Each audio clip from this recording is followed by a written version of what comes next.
guys? It's been a while. Welcome back to the channel.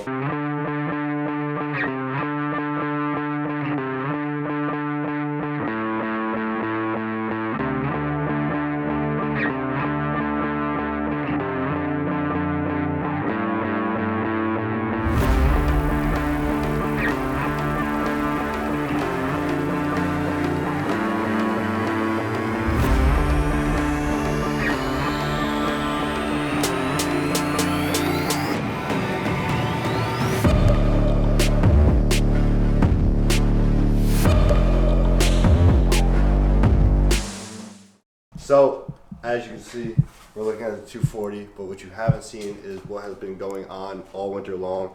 So we're gonna give you a breakdown of why, what, and how, but this is what we're looking at now. So we're gonna get into why, the reasoning, what I did, and kind of how this all came about. But for right now, we have some things we gotta finish up to get this car on the road for the first time today. And that is all right here. So this is where the very last things that had to be done to the car to get it ready. Right now we got to rebleed the clutch, rebleed the brakes, because I did a little bit of load test on the driveway, and the clutch just is not really going in and out of gear as nice as it should. And then the brakes feel good, but the e-brake isn't grabbing the way I want to. And these cars, the e-brake runs off the actual rear caliper itself. It's not like a drum mechanism. So I just want to see if I could get a little bit better of an e-brake pull out of it. If not, then I'll probably just have to upgrade the rear brakes. So we got those two things. We're going to bolt check the whole car because a lot has been done to this car, especially in the front end. So we want to make sure that there's nothing loose before we take it on the road. And then after that, we're going to put the kit back on and see how the car looks fully kitted, because it's looked like this for a long time. No side skirts, no fenders, no front bumper, no hood. And then we also did put a different rear bumper on the car because I wasn't really a fan of what we did the last time. It looked all right, but I like this much better. So we're going to get into it, get this car jacked up, take the wheels off, and get into bleeding the clutch and the front brakes and bolt checking. Fucking losers. Bunch of clowns, bro. They're scared of the camera. I don't know why. Has Austin ever been on a channel yet? I don't think he has, right? On the YouTube? On YouTube. No. Get a clip of the boy. Austin, say what's up to YouTube. Oh! Yeah, that's me, baby. What's up, dog? Hey! Listen. Let me tell you something.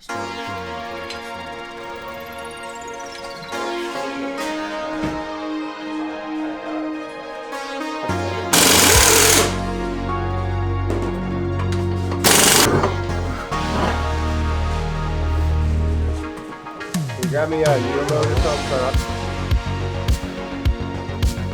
Pump it up. Yeah. Oh my goodness. Pump it up. All right, pump it up. Hold on.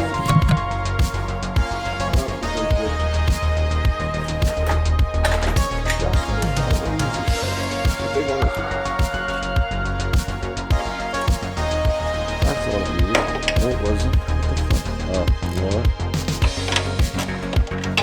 Maybe it was wrong. That's tight. See where I'm laying? If that thing goes, it's gonna set me free. It's not even on this one. Weird. So these were funny because, alright, so I put a solid, I think these are ISIS, or not ISIS anymore, ISR.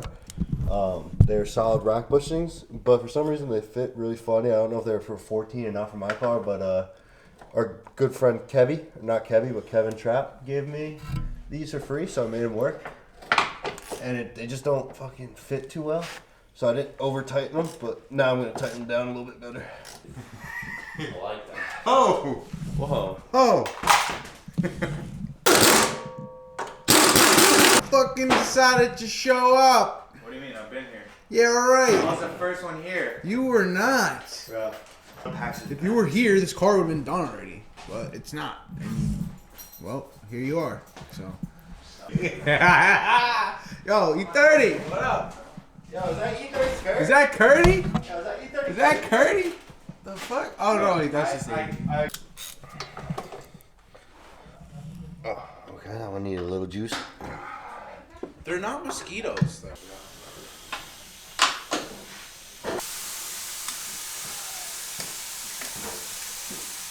I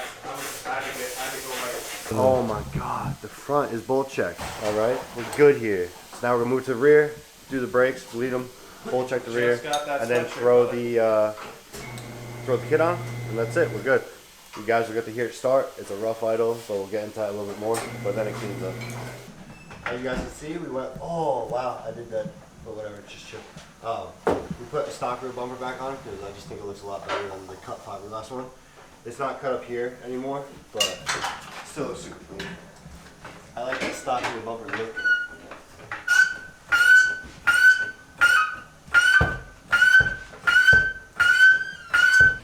Finally doing something productive. Alright, pump it up. Yo, don't talk to, yo, hey. Don't talk to Curdy like that. Curdy, you see what they're doing? Alright, pump it up. That's a fucking diss on you, bro. What? That's a diss on you. Curry's a badass. Hold it. That's not a diss on me. That's a then I'm winning, bro. Alright, pump it up. Shit, I can fab an entire Jeep now. I gotta put my Curdy skills to work. Better do something better than press some brakes. Alright, pump it up. You gotta check the master. The master should be pulling. Pump it up.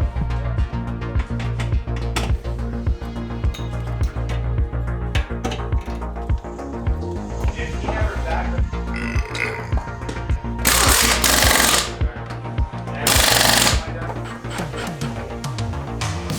So, some of the things that we got from this car, or for this car, man, came from NizmoPartsPlug, like a lot of the OEM stuff, like this right here, this weather strip. I also have a new one under the hood, PCV valves, all kinds of different stuff. Our boy from NizmoPartsPlug, Dilly, hooked me up with a ton of stuff. So we actually do have a discount code. We're gonna drop it in the description. And if you need any parts, Nissan, Nizmo, you know where to go.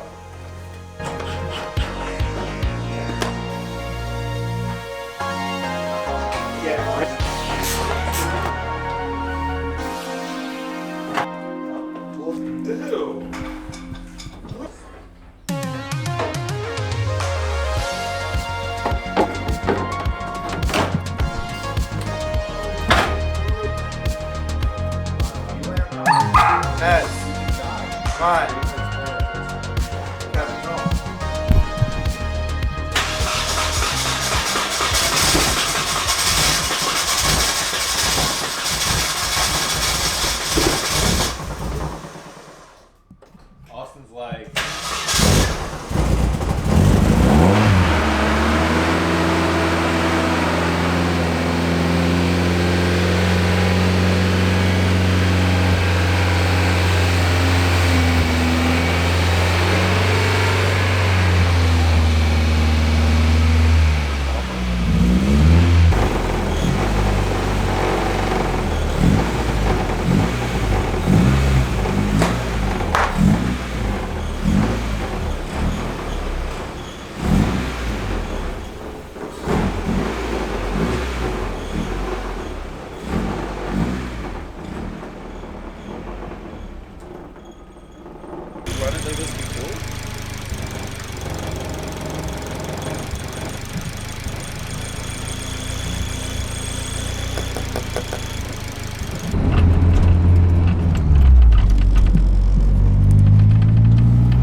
Switched to all solid mounts, or not solid mounts, poly mounts in this car for the engine and the trans, just because the old ones were shot. So I figured go poly because I didn't want to go solid because I figured that would be too much vibration. Well, this car literally vibrates like crazy, so I really don't know how I feel about the polys. Might be something I change in the future, but also the engine doesn't run the smoothest at the moment, so that could be a big issue. And KAs never came balanced bottom end, so they have a naturally just a lot of vibration. So like if this was a fully built engine with a balanced bottom end, it probably wouldn't be near this bad, but it does feel kind of crazy, almost like takes away from the fact that this car was fully done up and like clean. Driving it, I'd still feel like I'm driving a shitbox just because of how bad it vibrates and all the noises it's making. But other than that, the car feels super tight, the engine feels really good, it sounds really good. It's definitely a lot louder, like the exhaust note, since deleting everything. As you guys could like see, like there's no breakup in anything when I'm driving. It's just at idle.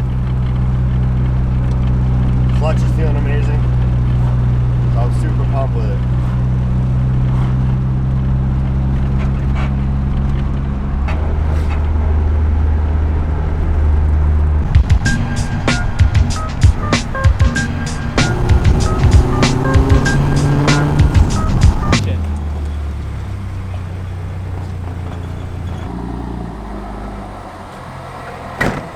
Feels absolutely amazing. Doesn't rub no more either. That little pull worked. Car just feels really freaking good. Really responsive. Still got his little quirks, but I'm super happy with it. I can't wait. Too. Yeah, it looks driving. Yeah, I think like just a stock bumper made it so much better. In the rear. Subarus everywhere. I thought Oh, Sean's truck was here. Behind mine. Oh shit. Yeah, what's up, man? Thanks, bro.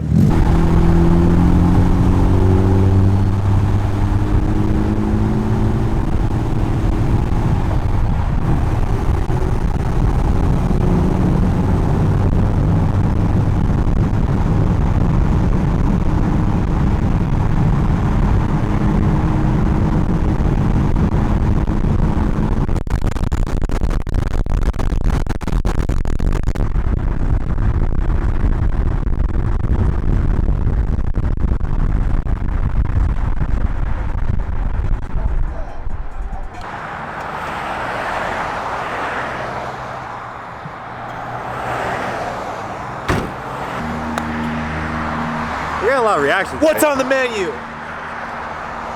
Happy with it. It's still got so much work to do, but honestly, seeing people react and stuff to it, we're just standing around the engine bay pointing at like 3 people at a time while we're at 5 guys. It's pretty sick. I'm stoked. Wow. We're gonna get some ice cream.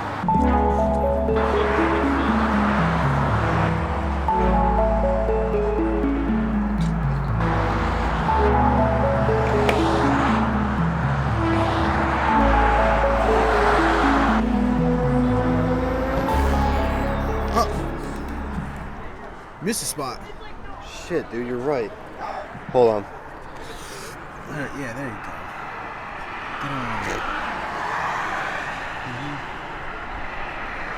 go. Miss what? Perfect.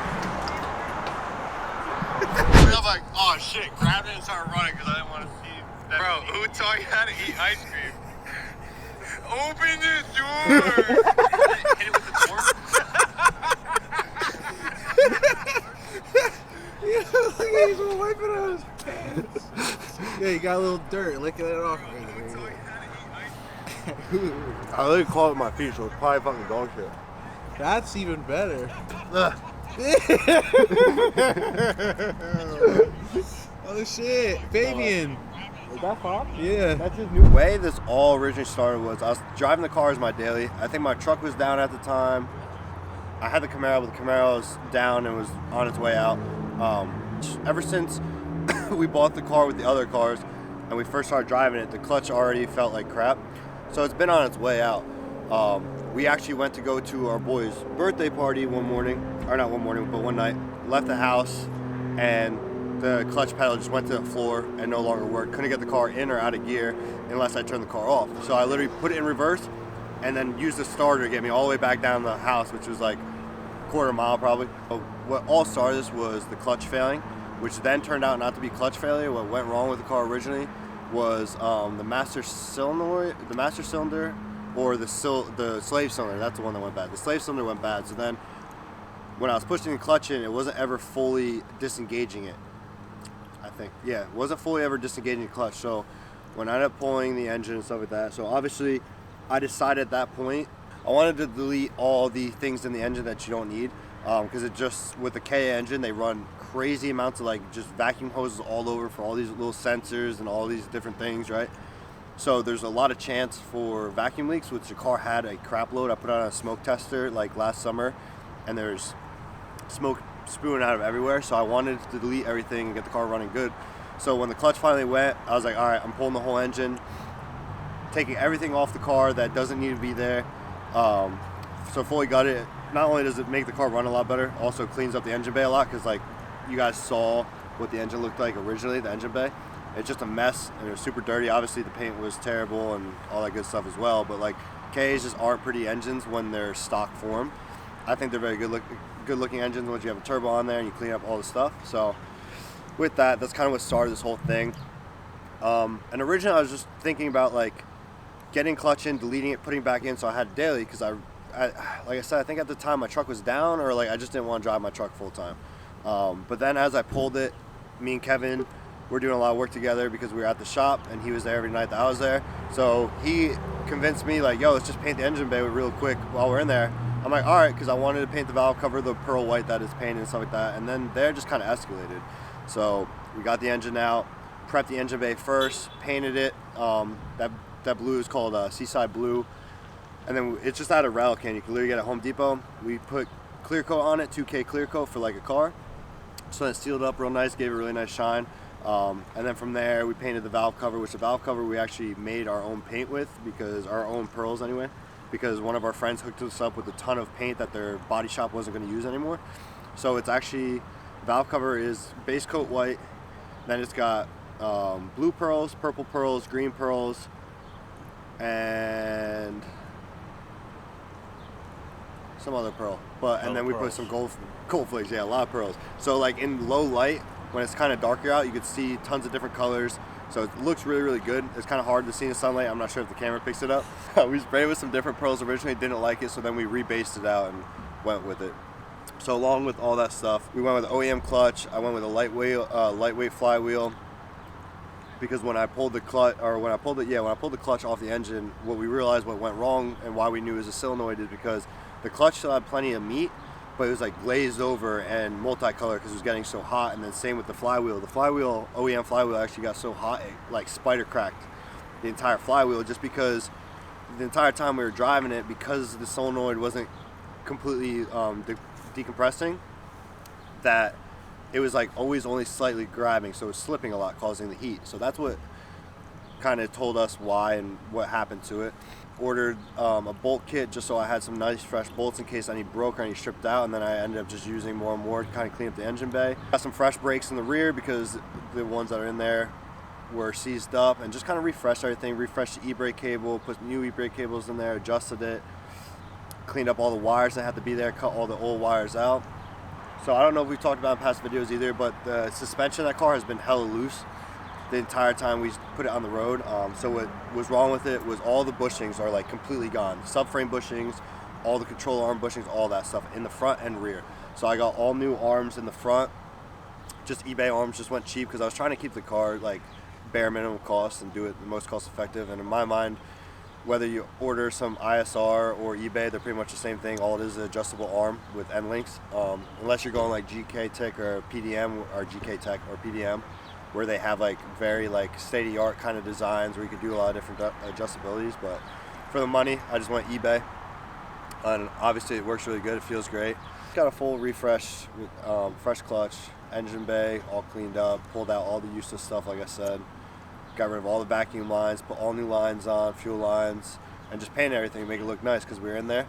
I really just want to get the car on the road and start driving again. It's been way longer than I planned on. It was supposed to get done like 2 months ago, and it just kind of kept dragging on because things would break and I'd wait on parts and all that stuff. So I'm going to do some research, talk to a couple of tuners that I know that do the KAs and work with the stock ECUs, and kind of go from there with it. So kind of as the car progresses more and more, you guys will see it. I'm going to continue to do the smaller stuff that really doesn't need to be filmed. I might capture some little clips here and there on the phone, but most of the majority is going to be the bigger stuff. So once we get into the rear suspension, putting a welded diff in there so we can start drifting the car this year, because it's a goal of mine especially, and I know these guys want to do it too, is I want to get on tracks this year. So this car, since the Camaro's down, this car is going to be my track car. Even though it's slow, it really doesn't matter. It's going to teach us how to drift really well, because we're going to have a low horsepower car we got to learn to drift with. Autocross it, because we're just going to have to use momentum to our benefit on that one. And just have fun with it. That's the goal this year, is just have a really solid car that looks good, turns heads, and we have a lot of fun with it and get a lot of seat time with. So this way it can kind of progress at least the future I'm going for and the future of what we want to do. We want to be outside, going to tracks, stuff like that. I love racing. I grew up racing, and it's been years since I've been on tracks doing this stuff, so I really miss it, and that's my goal this year is to get out on the track. So that's going to be my car for it. So future plans, we got to pull the rear quarter because that rear quarter has been bent in. Once we do that, we got to cut some fenders, weld it up, seal everything up, put a new interior in there, and then we got to get a welded diff. So that's kind of what we're looking at in the next couple of months. We got Andy's car starting, his S13 coupe, and then we also got James's car starting. There he is. So we got some projects coming up. We're going to be way more active on YouTube. I'm super excited about it. Just doing this now feels super cool because like we've been planning this stuff for forever, and we just haven't really put the focus there yet. So I'm super excited about this, and I'm insanely happy about the car being on the road and already the love it's getting when it still looks like a shitbox on the outside. So I can't wait to do more work to it, get it more dialed, and get that thing painted because it's going to be gorgeous. But thank you guys so much. Like I said, check the description below for the people that helped us out, like Dilly from NizmoPartsPlug. We have discount codes. Check them out, and then look out for our future videos. Like I said, we got a lot of projects starting. We're going to be doing a lot of stuff this year. 2023, we're coming out different. We're going to be outside. Can't wait to show you guys.